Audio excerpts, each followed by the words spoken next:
Magandang gabi po sa inyong lahat, mga online, mga OFW na sumusubaybay dito sa ating YouTube channel at ang ating mga kwentong katakutan.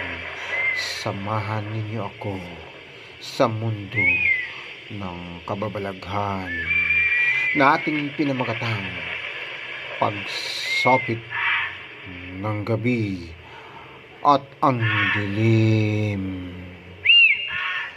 Magandang araw po, sir at gabi. Tawagin na lang po niya akong Ruben. At nakatira po ako sa Quezon Province.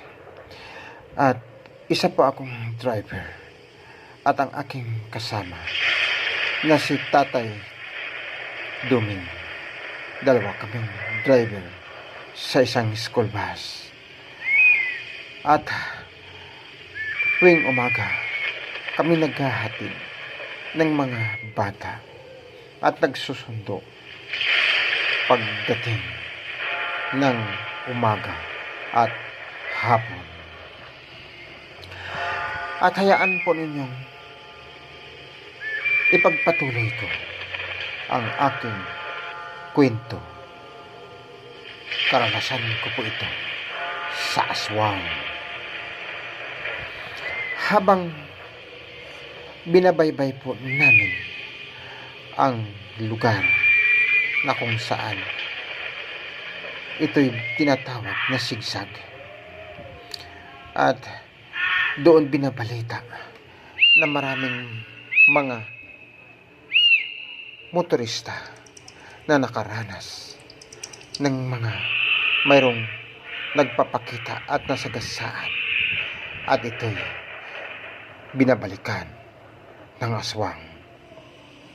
At habang binabaybay na namin ang lugar, dahil nag-pick up na kami ng mga bata na pasayro para ito'y aming ihahatid sa kanilang bahay-bahay, magka-alas 6 na yun.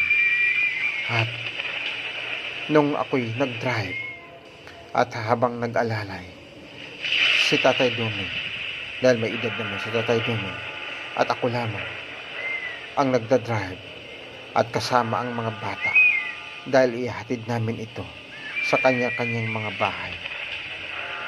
At nagtataka ako dahil pagdating namin doon sa wala ng kabahayan, naramdaman ko na parabang mayroong tumawid na babae, at ito'y aking nasagasaan. At mamaya huminto ako parang tingnan ang aking nasagasaan. Ngunit wala naman akong nakita, pero talagang kitang-kita ako na parabang tumalon ang gulong at halos papunta sa hulihan na nandoon pa ang naramdaman ko na nasagasaan kong tao. Pero bakit nung huminto ako at iniikot ko, wala naman akong nakita? Pero kitang-kita ako sa aking dalawang mata na biglang itong tumawid ang isang matanda. At maya-maya, dahil sa aking takot, at ako'y nanginginig dahil first time ko itong nakasagasa, at si Tatay Duming na lamang ang pumalit sa akin. At nagsasabi si Tatay Duming, Ruben, huwag kang mag-alala. Ako lang muna ang magdadrive, pero di ko natin alam kung ano ang iyong nasagasaan, dahil di natin alam kung ano yun. Baka mamaya dito sa lugar na to, marami pa namang nagpapakita at mayroong mga aswang na nagbabago ang anyo. Baka isa yun na iyong nasagasaan. Kaya kailangan mag-ingat ka. At doon, dahil gabi na nga, dahilan na parabang lagi kong iniisip ang nangyayari, na mayroon akong isang babaeng nasagasaan. At noong pauwi na kami at nahatid na namin ang mga bata at dadalhin na namin ang aming school bus doon sa eskwelahan at doon na lang namin iparada. At para kami ay uuwi na. At nagsasami agad si Tatay Doming. Rubin, doon ka muna matulog sa amin, huwag ka muna umuwi dahil delikado. Dahil kung aswang ang iyong nasagasaan, gaganti at gaganti sa iyon. Kaya doon ka muna sa amin at pag-inuman muna tayo. Kaya huwag ka munang umuwi sa inyo, delikado. At dito ang wika ni Tatay Doming. At sumunod naman ako. Ang sabi ni Tatay Doming sa akin. At nung pagdating ng magkalas 6:30, sumakay na kami ng tricycle para umuwi na kami doon sa bahay nila Tatay Doming para ito'y makapagpahinga na rin. At bumili naman si Tatay Doming ng isang emperador na para ito ay aming painit habang kami nag-uusap at habang inaalaala ko ang nangyayari sa akin dahil nakasagasa nga ako ng isang tao. Ngunit sa laki kong pagtataka dahil wala naman akong nakita at ito ang laging narehistro sa aking isipan. At mga ilang minuto nakarating na agad kami doon sa bahay ni Tatay Doming at tamang-tama naman na wala ang pamilya ni Tatay Doming dahil ito'y nagbakasyon sa Bicol. Kaya kami na lamang dalawa ang nandoon sa kanilang bahay. At nagluto agad si Tatay Doming ng aming mapulutan ng isang corned beef. At ako naman ay nagluluto. Tinutulungan ko si Tatay Doming. At pumasok si Tatay Doming doon sa kwarto at nagsabi siya, Rubin, nakita mo ba ito? Ito yung itak na to at medalyon. Kapag pumunta ang aswang dito, hindi siya sasantuhin sa medalyon ko at sa itak na ito. Dahil tatagpasin natin siya. At yun ang sabi naman ni Tatay Doming. At maya-maya nag-umpisa na kami nang kumain ng hapunan. At magkalasotso na yun. At kinuha na ni Tatay Doming ang emperador na aming binili para umpisa na namin na inumin at magpahinga dahil kinabukasan kami ay maaga na namang papasok sa school dahil para sunduin na naman ang mga bata. At nung habang nag-inuman kami, nakarinig agad kami ng isang pagaspas sa bubong at para bang mayroong naglalakad sa bubong. Dahilan at nagsasabi si Tatay Doming, Rubin, diyan ka lang muna, huwag kang bumaba dahil delikado kaya ikaw ang hinahanap kung sakali aswang yun.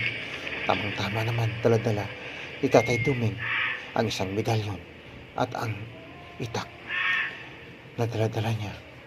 At pagbukas niya sa pinto na pagmura si Tatay Doming at nagsabi, anak ng aswang nga nandito, halika dito aswang. Rubin, bilisan mo, pumunta ka dito sa akin dahil aswang nga itong nandito sa itaas, nakita mo ba?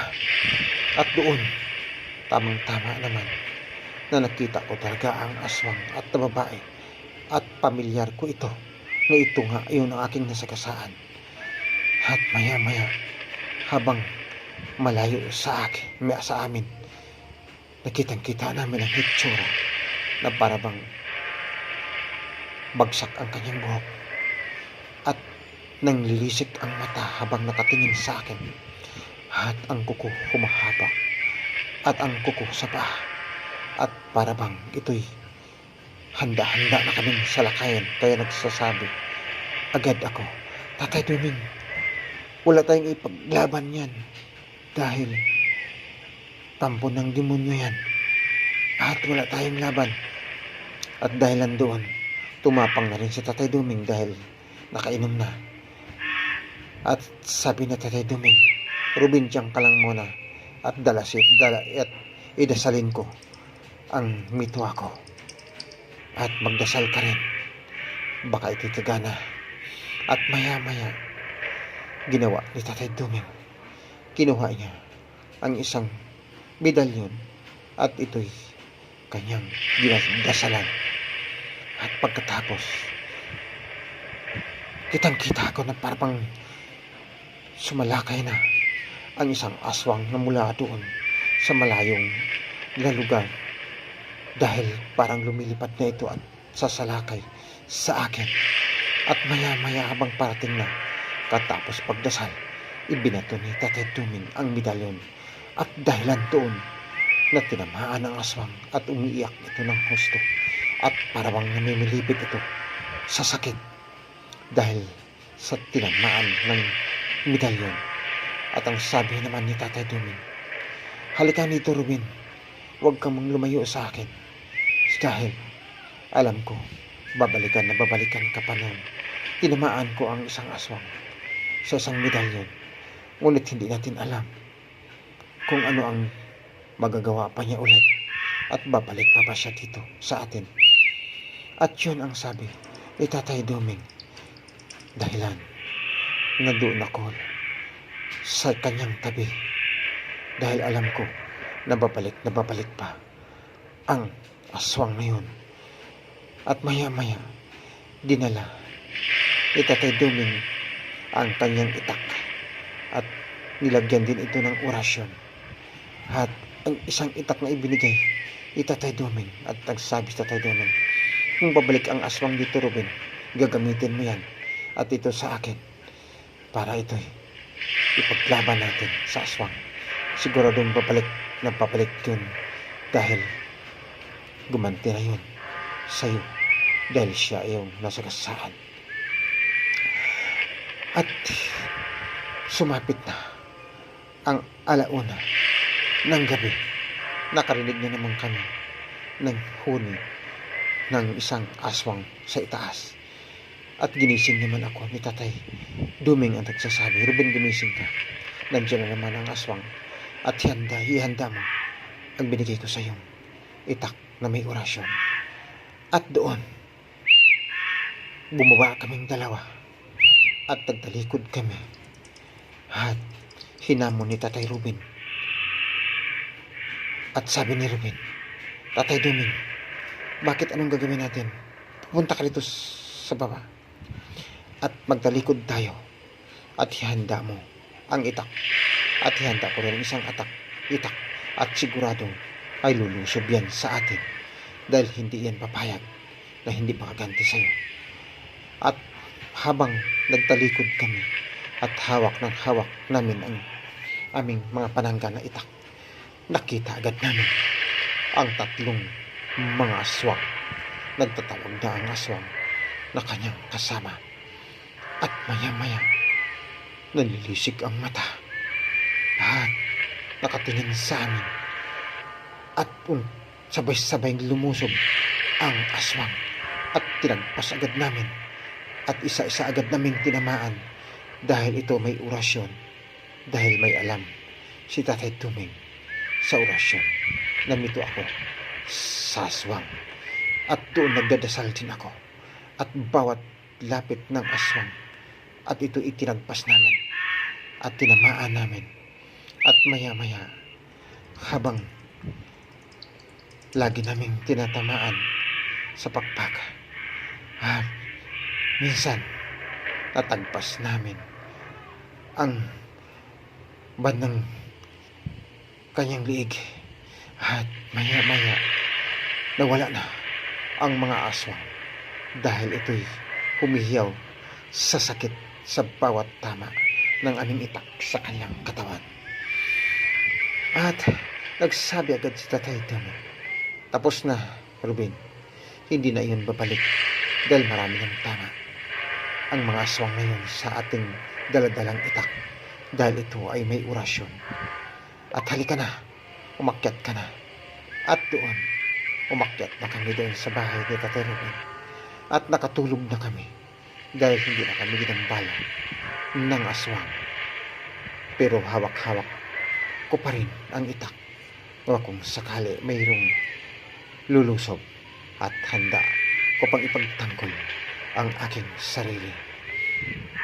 At nagsigaw pa si Tatay Duming at nagsabi, "Lumusog pa kayo, aswang.